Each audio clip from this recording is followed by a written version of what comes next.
This is InfoLive TV for Thursday, February 21st. I'm Elisha Rabin. Israel told Syria to stay out of the way if it ever wants to negotiate with Israel. Defense Minister Ehud Barak conveyed the message through the Turkish president while on a visit there.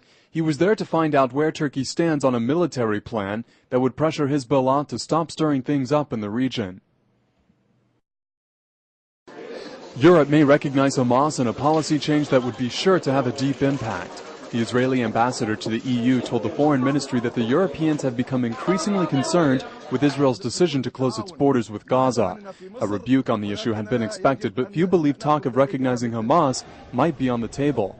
Israel severed its ties with Gaza after Hamas refused to quit firing Qassam rockets into Israel. At the same time, Sderot residents continue to pressure the government to end Qassam rocket launches. A group of protesters set up camp in Tel Aviv's Rabin Square. They say the government hasn't done enough to stop Hamas from firing rockets into their town. Hamas fired 400 Qassam rockets into Israel since the beginning of January.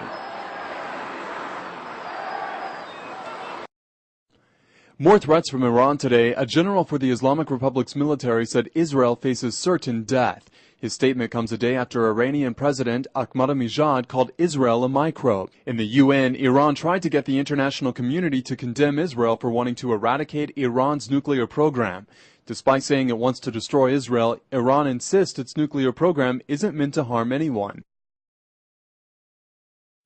Israeli Arabs use the internet less than Jews. That's the word on the street from a series of studies. The authors of the study had a rather simple explanation for the results, though. They said Israeli Arabs have had a culturally negative attitude toward technology and have been slower to embrace things like the internet. Over half of all Arabs use the internet regularly. You've heard about dividing Jerusalem, but what does it really mean? Tune into InfoLive Online for a look at what separating Jerusalem street by street actually means.